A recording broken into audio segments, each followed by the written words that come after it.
नीमच नगर पालिका परिषद की करीब 2 घंटे चली बैठक काफी हंगामेदार रही।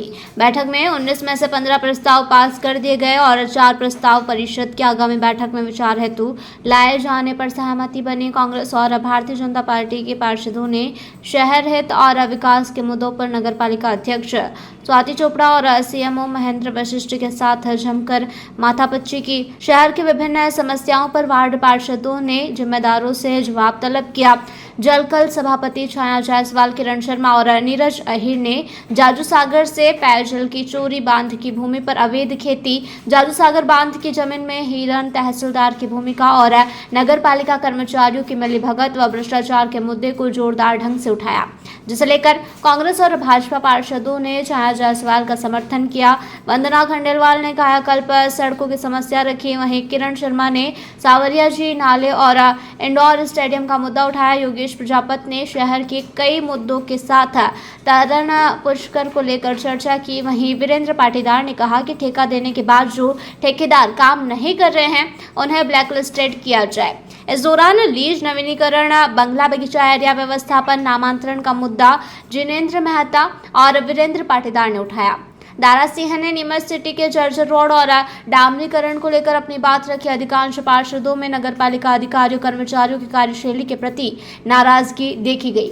इंदिरानगर में अधिक जलकर लिए जाने पर पार्षद हरगोविंद दीवान और सुमित्रा पोरवाल ने सवाल उठाए। नगरपालिका अध्यक्ष स्वाति चोपड़ा ने कहा, शहर के विकास के लिए तमाम योजनाओं पर तेजी से काम हो रहा है। हम शहर को प्रगतिशील बनाने के लिए वचनबद्ध है। आपने बोला था इसलिए वीडियो है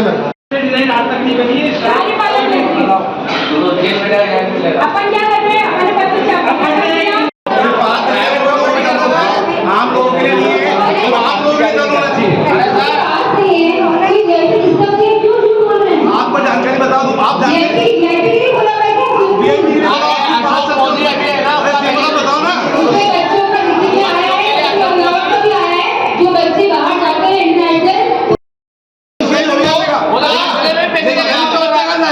और ये नगर पालिका ना गरीब बच्चों को अरे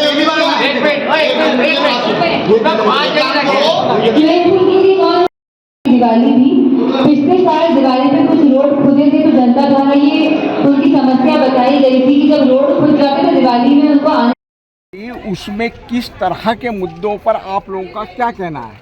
आपने खुद ने देखा कि आज जो परिषद की बैठक हुई उसमें भारतीय जनता पार्टी के कई पार्षदों के द्वारा नगरपालिका के अंदर चल रही अनैतिक नीतियाँ, भ्रष्टाचार और ज़मीन घोटाले, हड़किया खाल में हो रही अवैध खेती, गंदे पानी को लेकर, नामांतरण को लेकर हर मामले में हर पार्षद ने मामला उठाया।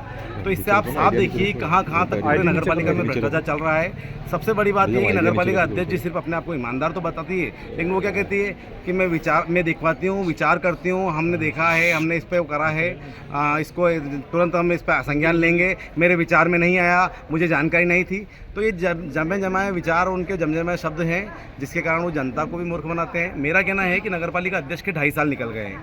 2.5 साल में उन्होंने कोई भी उपलब्धि हासिल नहीं करी, लेकिन उनके घोटाले बहुत सारे हुए हैं। आज कुत्ता नसबंदी घोटाले को लेकर भी उसी व्यक्ति को टेंडर दे दिया गया था जिसको पूर्व में दिया गया था, आज वापस से स्थिति हुई। ऐसा ही आप देखिए कि हड़किया खाल वाली स्थिति है। ऐसा ही देखिए हर मामले में नगरपालिका पूरी तरह से फेल है। स्विमिंग पूल को लेकर जो मुद्दा उठाया उनका तो संज्ञान में नहीं था कि स्विमिंग पूल में पास सुविधा चल रही है, इसको लेकर क्या जानकारी दी? आपको मैं बहुत बड़ी बात बताऊं, आप खुद बोल रहे हैं कि संज्ञान में नहीं है। मैडम को कौन सा संज्ञान में रहा? आज तक जब भी मेरे द्वारा जो जानकारी डाली गई उनके द्वारा एक ही शब्द निकला कि मेरी जानकारी में आ जाए। चाहे सिंधी पुनर्वास वाला मामला हो तो उन्होंने 6 महीने बाद मैंने जब ओपन किया तो उन्होंने बोला मेरी जानकारी में आ जाए। हड़किया खाल वाला मामला मेरी जानकारी में आ जाए। स्कीम 34-36 का घोटाला हो तो बोले मुझे जानकारी नहीं है। तो हर चीज़ में अपने आप को पल्ला झाड़ने से मतलब तो आप मुखिया हो, आप नेतृत्व करता हो, आपको नगरपालिका में क्या क्या भ्रष्टाचार चल रहे हैं और क्या क्या काम हो रहा है आपको सबकी जानकारी होनी चाहिए और है भी सही। लेकिन आप सिर्फ जनता को मूर्ख बनाते हो। और जो विरोध करता है, चाहे मैं नेता प्रतिपक्ष के रूप में विरोध करता हूँ, तो सबसे बड़ी दुश्मनी तो उन्होंने मुझसे पाल रखी है कि ये मामले क्यों उठाते हैं, ये मुद्दे क्यों उठाते हैं, जबकि उनको अपने ऊपर झांकना चाहिए, अपने अंदर झांकना चाहिए कहाँ हम लोग फेल हो रहे हैं और ये चीज़ नहीं कर पा रहे। इसलिए नगरपालिका जाजू सागर बांध को लेकर आप लोग किस तरह का कदम उठाएंगे? जाजू सागर बांध को लेकर हमने उसी दिन पत्र कलेक्टर को लिखा, अखबारों में समाचार दिया कि जीरन तहसीलदार के द्वारा नोटिस दिया गया। वो किस हैसियत से दिया गया? नगर पालिका की भूमि है, 2500 बीघा जमीन है, 2500 बीघा जमीन अगर नगर पालिका की जमीन को जीरन तहसीलदार नोटिस दे रहा है तो नगर पालिका क्या कर रही है, सीएमओ क्या कर रहा है? तो ये कहीं ना कहीं ऐसा लगता है कि ये लोग मिलीजुली सरकार है। आपकी ज़मीन को दूसरे लोग दे रहे हैं। पहले भी बीच में भी सौर ऊर्जा प्लांट को लेकर एक मामला उठा था और वो यहाँ आए भी थे। उन्होंने सीएमओ, कलेक्टर और नगर पालिका अध्यक्ष से बात भी करी थी। तो मुझे लग रहा है कहीं ना कहीं ये रणनीति है और हम तो यही चाहते हैं कि नगर पालिका अध्यक्ष जी अभी भी सोचे और वो जमीन कहीं जाना। मेरा सवाल ये, आप लोग करेंगे क्या इस हम मुद्दे लड़ाई पे? लड़ेंगे इसकी, हम लास्ट तक लड़ाई लड़ेंगे और नगर पालिका की जमीन को नगर पालिका के अधिग्रहण रहे, इसकी लड़ाई लड़ते रहेंगे। चाहे हमें धरना देना पड़े, कलेक्टर के पास जाना पड़े, न्यायालय में भी जाना पड़े, तो हम न्यायालय तक जाएंगे। परिषद के सम्मेलन में बहुत अच्छे विषय थे जो सर्वसम्मति पास भी हुए, लेकिन मुख्य विषय मैंने नीमच सिटी के उठाए हैं। एक तो जिसमें नीमच सिटी का पूरा डामरीकरण का काम बाकी है, जो बहुत समय से हो जाना था, शायद मेरे हिसाब से विधानसभा चुनाव पहले हो जाना था, पर अभी तक हुआ नहीं और पूरे नीमच सिटी के व्यापारी रहवासी बहुत बुरे तरीके से परेशान है। तो मैंने उस विषय को मुख्य रूप से आज उठाया है कि मैंने कहा नीमच सिटी के दो बड़े काम है। एक इंदिरा नगर की 7-8 हज़ार की पॉपुलेशन है जो दोनों रोड निर्माण से संबंधित है, तो उनके विषय में मैंने आज यहाँ पे सवाल उठाया। तो मेरे को आश्वासन दिया गया है कि इसी महीने की 30 तारीख तक ये काम चालू हो जाएंगे। तो डेडलाइन उन्होंने दी है, तो मैंने उस चीज़ का सम्मान किया। अध्यक्ष महोदय और सीएमओ साहब ने कहा है कि बोले 30 तारीख तक उस रोडों का काम चालू कर देंगे। तो मैं अब नीमच सिटी की जो जनता नीमच सिटी में परेशान हो रही है उनको मैं तसल्ली से जवाब दे पाऊंगा कि 30 तारीख तक ये काम चालू होने का आश्वासन मुझे दिया है। उसके बाद में जनता का क्या रुख रहता है 30 तारीख बाद पता चलेगा। और अब मैं तो यही चाहता हूँ कि ये काम जल्द से जल्द चालू हो जाए। इंदिरा नगर वाला जो मेन रोड है एक वो, और पूरे नीमच सिटी का डामरीकरण का जो काम है, ये दोनों कामों के लिए मुख्य रूप से मैंने आज आवाज़ उठाई है। सम्मेलन हुआ था, कुछ मामले ऐसा है जिसमें विकास को लेकर पैसे आगे निर्माण नहीं हुए, क्या कुछ कहेंगे, क्या मुद्दे उठाए आपने? जी हाँ, बिल्कुल सत्य बात है। आज नगर पालिका परिषद की जो बैठक थी, उस बैठक के अंदर हम अपने वार्ड के जो मुद्दे थे, जो विकास कार्य रुके हुए हैं, उनके ऊपर हमने चर्चा करी है। और मैंने माननीय सीएमओ महोदय और माननीय अध्यक्ष महोदय से सवाल भी किए थे कि ऑडिटोरियम स्टेडियम जिसकी राशि 3 करोड़ रुपए आ चुकी है, जिसका निर्माण कार्य अभी तक प्रारंभ नहीं हुआ है। चूँकि जनता है और जनता सभी से सवाल पूछती है, चाहे मैं हूँ या आम हमारी सभापति या कोई भी पार्षद जाएंगे तो उनसे सवाल ज़रूर करेगी। माननीय विधायक महोदय ने 3 करोड़ रुपये ऑडिटोरियम स्टैंडिंग के लिए प्रस्तावित किए थे और वो राशि भी आ चुकी है, पर चूंकि उसका निर्माण नहीं हुआ है, जिसको लेकर आज बहुत बहस भी हुई है, आप भी सभी लोगों के समक्ष की बात है। और चूंकि आश्वासन दिया है अध्यक्ष महोदय और सीएमओ ने कि बहुत जल्द इसका निर्माण कार्य प्रारंभ करेंगे। साथ ही सांवलिया जी नाले की एक जो बहुत बड़ा सपना था माननीय विधायक महोदय का, उसमें भी उन्होंने 3 करोड़ रुपये की राशि नगर पालिका के अंदर आ चुकी है, पर चूँकि उसका निर्माण भी थोड़ा सा हुआ था और फिर बाद में रुक गया। कुछ टेक्निकल परेशानी बताई है, तो बहुत ही जल्द उस टेक्निकल परेशानी को का निराकरण करते हुए विकास कार्य पुनः प्रारंभ होगा। मैंने भी उनसे सख्ती से बात की है कि 1.5 महीने के अंदर निर्माण कार्य चालू हो जाना चाहिए और आधा निर्माण हो जाए, हम ऐसी आपसे अपेक्षा करते हैं, क्योंकि जनता के हितों की बात है। माननीय विधायक महोदय, माननीय मुख्यमंत्री जी ने बहुत बड़ी सौगात हमें दी है, ऑडिटोरियम स्टेडियम और सांवलिया जी नाले का सौंदर्यीकरण, बड़ी उपलब्धि मिलेगी, बहुत बड़ी सौगात मिलेगी। और जिस तरह से राज्य सरकार और केंद्र सरकार नगर पालिका के अंदर जो क्या पूछ रहे थे शारित में? देखिए, कुछ प्रस्ताव है इसके अंदर, और जो हमारे अधिकारी कर्मचारी संविदा अनुकंपा वाले उनको जो हम बढ़ाते हैं आगे 89 दिवस पे, वो हमने बढ़ाए हैं उनको। उसके साथ ही कुछ प्रस्ताव जो थे शौचालय का, जो हमें शौचालय की आवश्यकता है, जनता को दिक्कत आती है, तो वो हमने पास किया है। अधिकतर प्रस्ताव जो थे वो हमारे संविदा कर्मचारी के ही थे। एक हमारा नगर पालिका की योजना में हमने इकोनॉमिकली वीक सेक्शन जो रहता है उसमें एक जनने को आवंटन हुआ है, वो एक प्रस्ताव पास हुआ है। तरट पुष्कर पे हमारे यहाँ पर जो 5 लाइफ गार्ड रहते हैं उनका हमने प्रस्ताव पास किया है। श्याम द्वार जो है, तोरण द्वार, जो एक बहुत सुंदर नीमच में बन के तैयार होने वाला है, जिसके लिए हमसे नगर पालिका से NOC चाहिए गई थी, तो आज इसके लिए प्रस्ताव भी पास हुआ है। तो शाम प्रेमियों के लिए खुशखबरी है कि वहाँ पर एक सुंदर सा शाम घाट बन के तैयार होगा। कुछ जो प्रस्ताव है वो चूँकि एक जैन दिवाकर अहिंसा सर्कल का बगाना में एक जो मार्क्स नाना भैया राम नारायण अहीर के नाम पे जिनका नाम रखा जाना था, और साथ ही ब्रह्मा कुमारी आश्रम के बाहर भी एक पीस का एक सिम्टम के हिसाब से एक चौराया बनना था, उसके लिए भी परिषद से स्वीकृति नहीं, अभी उसको आगामी किया गया है। चूँकि परिषद द्वारा ऐसी मांग की जा रही है कि सारे ही समाजों का काम जो है वो एक साथ आए, तो हम कोशिश करेंगे कि अगली बार और भी समाज की जो भी रिक्वायरमेंट है उनके अनुसार भी हम और मुद्दे जो हैं अग्रवाही करें। मैम तरुण सागर डैम जो यहाँ पे तरुण सागर जो स्विमिंग पूल है इसको लेकर बातचीत उठी है आम लोगों के लिए भी खुले, ऐसे में आपके भी संज्ञान में कर्मचारियों ने लाया गया था, आपने कहा वो आम लोगों के लिए बल्कि VIP पासेस है, इसको लेकर क्या तैयारी रहेगी और आगामी क्या रहेगा? देखिए जो आप ये शब्द यूज़ कर रहे हैं VIP पासेस, ये शब्द आप लोगों का दिया हुआ है। वहाँ पर पास सिस्टम बहुत सालों से चल रहा है और इसलिए चलता है क्योंकि नगर पालिका द्वारा वहाँ पर संचालन तो किया जाता है, पर लोगों की गिनती कैसे की जाए, वहाँ पर कौन आ रहा है कौन जा रहा है और उसके साथ अभिभावक है कि नहीं, क्योंकि वो बहुत गहरा है, उसके अंदर पहले भी एक हादसा हो चुका है।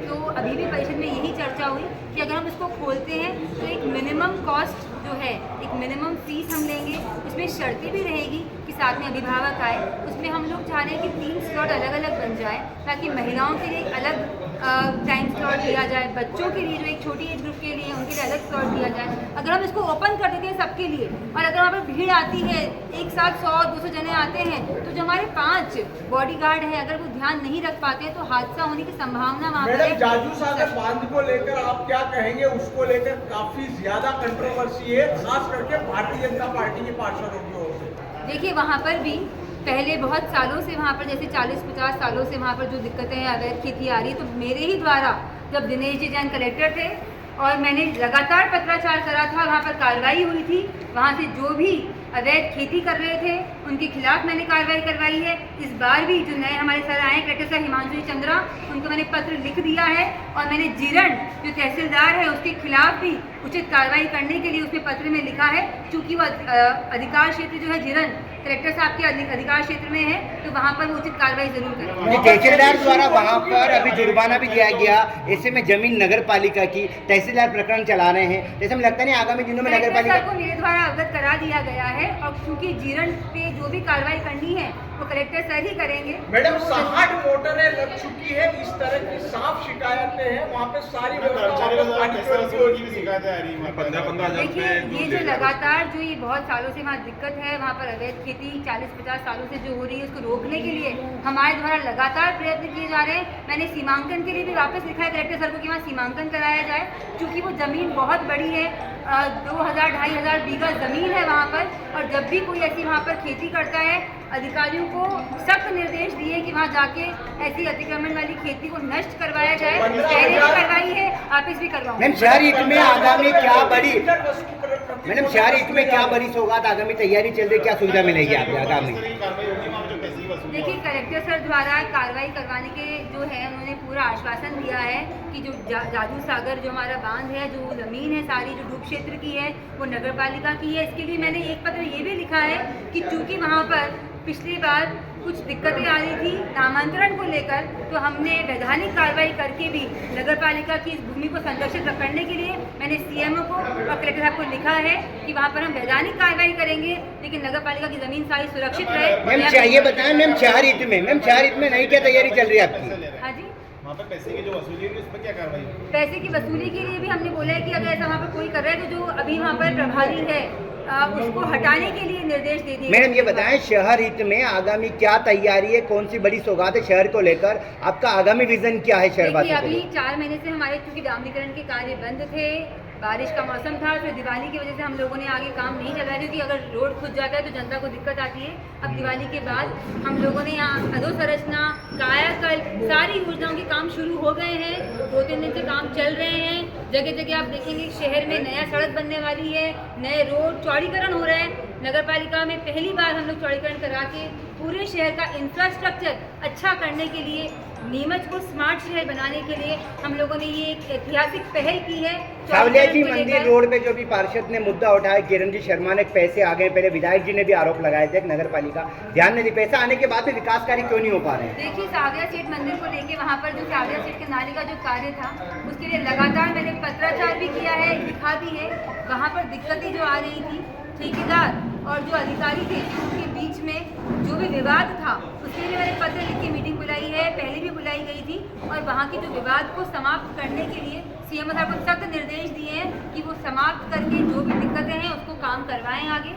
इंडोर स्टेडियम के लिए मैं आपको बताना चाहूँगी कि उसके लिए भी हम लगातार प्रयास कर रहे हैं। पहले वहाँ अतिक्रमण था, उसकी कार्रवाई हमने करवाई, उसके बाद वहाँ पर जो कार्य का लेआउट था वो गलत लगा हुआ था, तो तत्कालीन जो अधिकारी कर्मचारी हैं उनके लिए मैंने पत्र लिख के दिया है कि गलत लेआउट लगा दिया जाता है ताकि उसकी वजह से काम नहीं हो पाता।